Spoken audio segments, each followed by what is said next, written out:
Hey, welcome back to the Hayden show. That's right. And as I learned last time, we're not doing Dora the Explorer. Instead, we're talking about the Lego Batman film, right? I didn't have to just point out the fact you cocked up with that bit, or the fact you almost cocked up with the name of the show. Because I heard you stitch on the third part of it. Well, I'm not used to it. Okay, I'm not used to it. But no, Hayden, we're not doing Lego Batman. You sure? You can rip those notes up as well. Just like the I Lego didn't Batman make 2 any script. Yeah. That's never happening now. Well, it's a shame then. But he's Batman related, right? Ken Perry is looking a bit like Batman. You got the cape, you got the mask. What, Kevin and Perry? I'm confused. What's going on? It's the crossover episode. Remember? We're in episode 2. Last week we covered Ben 10 Gen Rex. I almost cocked up then. Well, we did it about 20 minutes ago and I've already forgotten. Yeah, you know, the Heroes United. So we're on episode 2. The crossovers we're covering. Yeah. So we're not doing like her Lego Batman crossover with Kevin and Perry from Kevin Perry Go Large. No. Oh. Well, it was a fucking waste of time watching that then. So what are we doing, Thomas? We're doing Phineas and Ferb Mission Marvel. Oh, you know, that's big. right. Yeah. It's kind of like a movie, but special episode, but bumper feature length episode, we'll call it. Yeah. Yeah, we won't talk about the Spider-Man actor. But I will say I like the fact that they use a lot of the same voices from the animated shows. Yeah. Like the Avengers Assemble. Like they use a lot of them. And Earth's Mightiest Heroes for specifically Spider-Man. Mm. Then again, he was in like multiple different fucking realities. As that voice. Before he went downhill in real life. Anyway, what's your thoughts on this one, Hayden? It was quite fun. It's obviously a lot more like, it's more kid friendly in a way. It's a lot more like, it's simplistic. It's not there as like an actual like proper story, proper dramatic kind of thing. It's there. It's just for fun. It's just comedy, really. It's definitely more Phineas and Ferb. Yeah, it's basically like I said, it's pretty much just like what if Phineas and Ferb was actually in the Marvel universe this entire time, and no one knew. And yeah, it's fun. I mean, you get some nice like redesigns of some of the characters, like obviously because basically this is the Avengers Assemble like the animated show versions of them, but you can see some redesigns of the characters. Like you get to see the MODOK is redesigned. Yeah, you get the classic comic version. Yeah, it's quite fun. Like even with like Venom's redesigned. Yeah, the designs are quite simple. They still work. It's like if you could imagine what they would look like in the Phineas and Ferb universe. Yeah, so they kind of have to be simple, then, don't they? Yeah. I feel like if they're too over thingy, you'd be like, yeah, they don't fit in this universe, but with their animation style, they have to make them a certain way because then it helps them fit properly within the universe, or else they just stand out, which you don't want for anything really. You want, like with the Ben 10 one last time, they had to have Ben the same design as Rex's universe, or else it would look weird seeing his own animation in this universe. So they have to sort of specifically aim them the exact same as the rest of the show, basically. Mm-hmm. But it still works. It's fun. I mean, it's pretty much just the amount of meta jokes are in there. My God, it's Phineas and Ferb. A lot of the jokes are meta, and this is no exception, really. I mean, I like how they reference the fact that Phineas has the most weirdest shaped fucking head to ever exist. And it's like they wouldn't have seen anyone like that, but they didn't ignore it. It's like, oh, it just happens. They actually acknowledged it and made fun of it, and it's quite fun. They're gonna have to acknowledge that because the fact that the fucking satellite looks like Phineas's face, his head. But it's fun to watch, really. Yeah, I like how the crossover joke within the crossover. Like, Yeah. I studied superheroes because I was studying the Ducky Momo crossover episode. And they even show it as well. Yeah, Ducky Momo. It's fun as well. Like, it does feel. I like how at the start we're basically jumped in, like near the end of an already done Phineas and Ferb episode. Really, it starts off. They're already built the stuff. They're flying in space. Like, fucking Candace has already gone to get the mom to bust them. Yeah, and like, Dr. Doofenshmirtz is already like caught Perry. He's like already giving his monologue and like, oh, what I'm gonna do? I'm gonna steal the powers of my mayor brother because that's how it works. Yep. I do like how we're basically at the end where everything all disappears, but obviously because of Doofenshmirtz, it caused them to steal the powers of the Avengers and Spider-Man, and that sets off them to like, well, it hit the satellite, so it must be like Phineas and Ferb doing it, and it's quite fun to like. It makes sense the reason why they're there, and even though it could be a little bit, it's a little bit out there, but you know, it's Phineas and Ferb. Yeah. Phineas and Ferb's always been a bit out there, but I did like the fact that Iron Man acknowledges them. He's like, you know, we do a internship at Stark Towers, right? That's quite like, even that the Avengers characters feel like they are from those Avengers Assemble characters, just not as dramatic. Yeah. Still, it's just more light-hearted versions of them, but they still feel like those characters. Iron Man still feels smart. Hulk still feels like dumb and brawny. Dumb. Yeah. Thor is still like basically Asgardian jock. Yeah. And Spider-Man's still basically an idiot. Spider-Man's the best, yeah. I even like how when they switch powers, Thor starts quipping like Spider-Man. Yeah, and he's even complaining about also got the quips of Spider-Man. But in the still, it's still in that kind of Thor essence of overly speaking. I still think the best thing that came out of that joke of them switching powers was Hulk coming out like the appliance store with all these appliances strapped to him. Instantly gets taken out. That was funny, that was. But I think he's probably got to be one of the best characters of this episode. He's barely in it. Yeah, Perry's mentor. Agent Monogram. Yeah, Monogram, that's it. And he keeps putting on eye patches. And Nick Fury's beard. And Fury keeps like going, come on, man. Yeah, that is good. Because obviously Nick Fury is they both feel the same kind of character role. They're the leader, the one telling the agents where to go. But they're very, very different characters. Nick Fury's this serious one, whereas Major Monogram is this like idiot. Basically an idiot. Yeah, he's basically the American version of Doofenshmirtz. Let's be honest. Yeah. And it's fun, like, to see them do that. Yeah, because they always cut cameras, don't they, towards Fury, and next thing it zooms out, and he's got his eye patch on. It zooms back in, it zooms back out. He's got two eye patches on. He's on the other watch with his beard. It's like really well, like camera cutting. Yeah, like you don't see it happening, but it's fun. Like it just because if you weren't focusing on him, you wouldn't notice. But if you were, because the fact that they acknowledge it as well. Like, oh, fuck! I didn't see that happen. Yeah, I like the fact they actually have an explanation for each one as well. The first eye patch is like, "Oh, I've got a doctor's orders. My eye's basically fucked." And the second one's like, he thinks it makes him look cool. Like... I don't know what you're talking about. Even I can rock off this beer. Yeah. Let's say we're glad this is a kid show. Yeah. Because that joke could have gone too far for the Family Guy. Yeah, because as we said, there was one more step they could have gone to make him basically Nick Fury, which would have definitely not been a kids show move.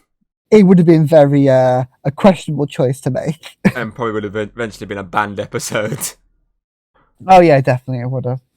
But yeah, it was fun. I mean, like the fact that Phineas and they all get involved in the fight. The fights were definitely more Phineas and Ferb like fights because they're more joke based rather than action. Yeah. Like, I mean, they had the golf cart scene with Spider-Man and Iron Man in this golf cart driving as fast as they can. Spider-Man throwing golf stuff at everyone, like stuff like that. And even Biff. Yeah, you got Baljeet as his Hulk character. You got fucking and Biff as Thor with the fish hammer. Buford with his fucking fish, yeah, and his bear costume, whatever it fucking is. I was calling him Biff. Don't know why. He's kind of like a Biff-like character, though, isn't he?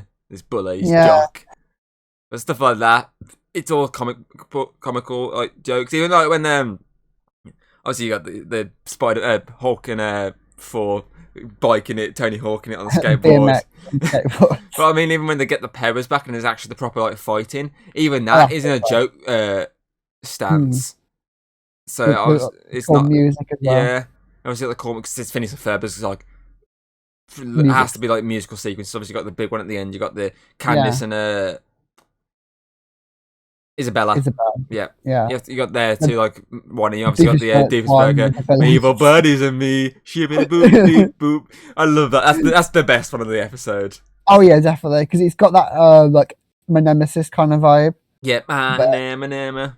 Yeah, it's got that kind of vibe to it because they use that same band for another. Yeah. I just love how the bad guys are like really getting annoyed constantly. Just like, oh yeah, you know, because they're only doing it to try and like trick him into like building this device.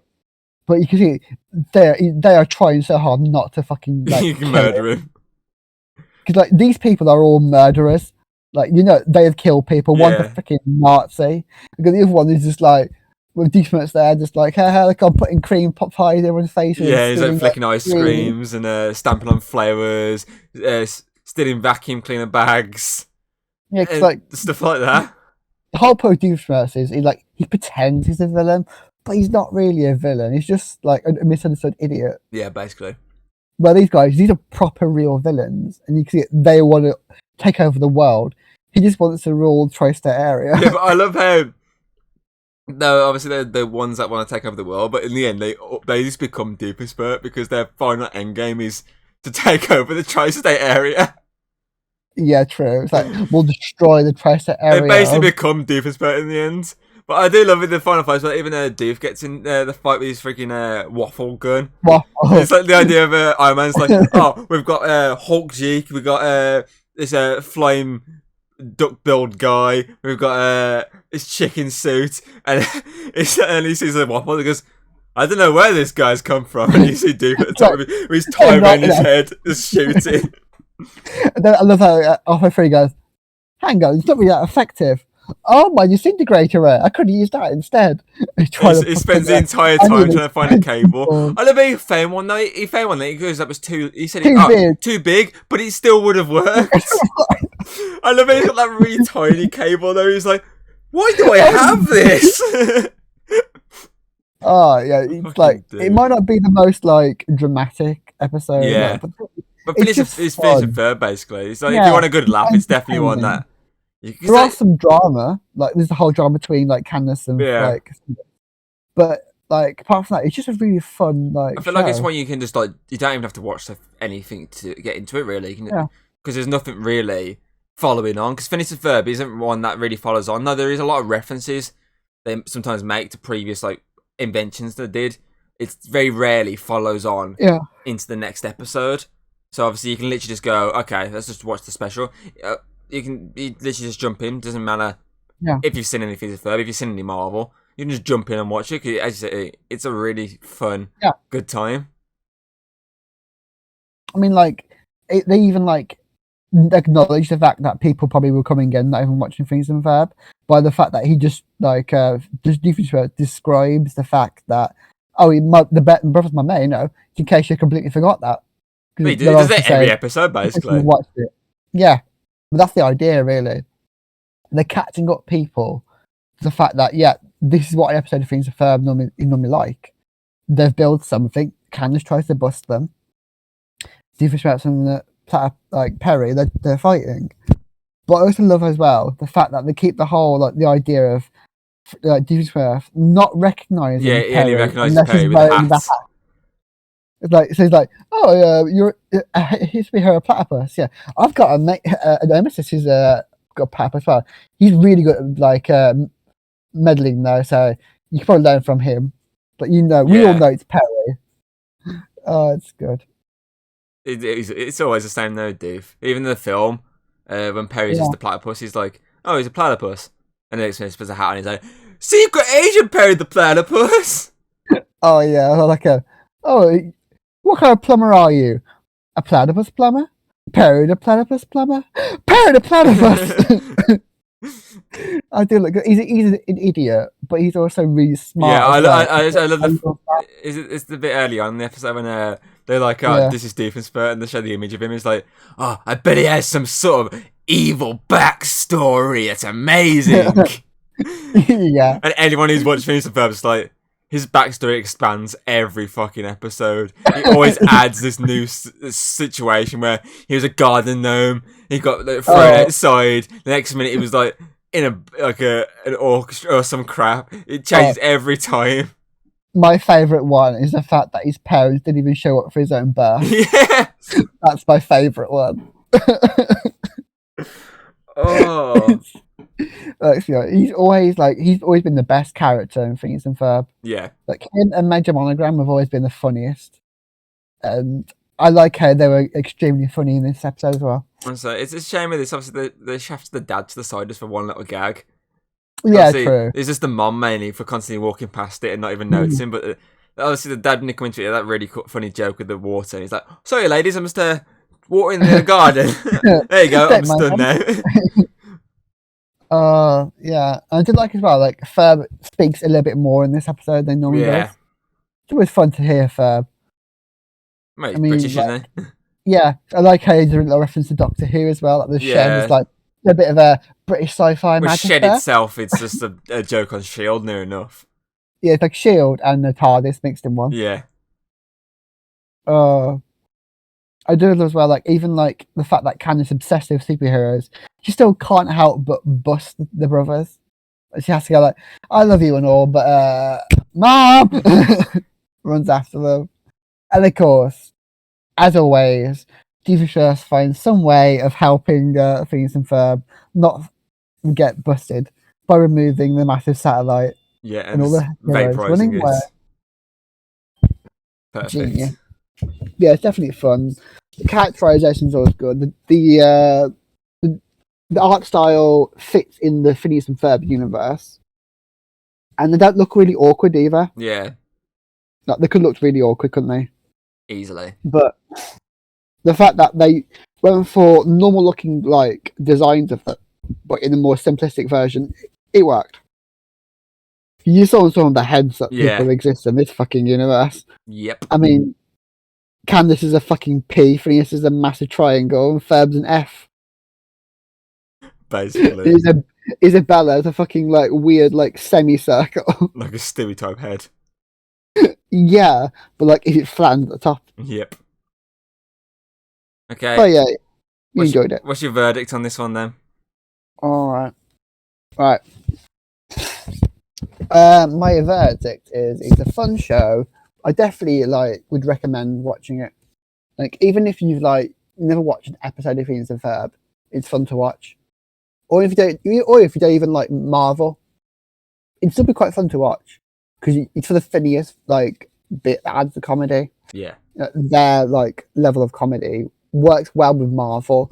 I think a DC probably wouldn't have worked as good because DC is supposed to be this dark. Unless it was like Batman Brave and the Bold, which is just taking the piss. That's the closest, but even that was shit. Yeah, but Marvel is the one that would work really well. Obviously, because it's Disney, is the only one that can work. Yeah. But if Disney somehow brought out DC, honestly, at some point, I wouldn't put it past them. But yeah, it's fun to watch, even if you're not a fan of either shows. It's worth checking out. Yeah, I can agree with that. And yeah, so for my rating, I think that it's going to be some really complex maths. So yeah, all right. There was 4 heroes, okay, yeah, and there was 4 villains. Yeah. Okay, so and then times that together. That's 4 times 4, Thomas. Oh, we're doing 4 times 4. Sorry, I was thought you were trying to say that. I finish it though. We times that together, and then we times that by how many people were there. So how many of the Phineas people we got? Don't ask him why this is my rating. This is how it works, okay? Get used to it. So do 4 times 4, which is obviously 16. We times that by Phineas and Ferb, Isabella and Candice and Buford and Baljeet. That's 6. And Doof? That's... we won't count now. Okay. We're only counting the kids. Yeah, okay. Okay. That's 96. That gives a 96 out of 10. Okay. This is how my world works, okay?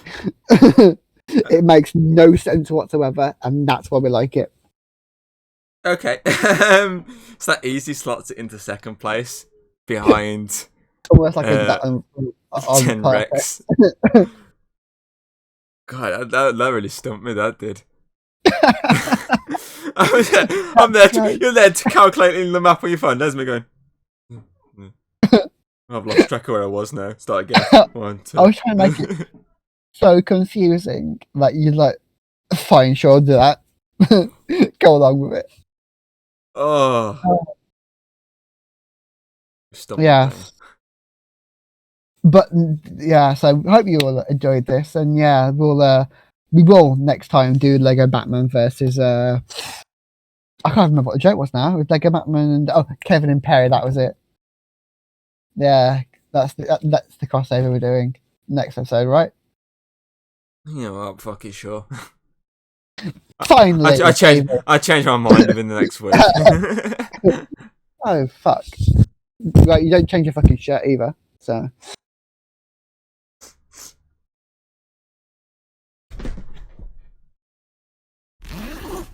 Oh.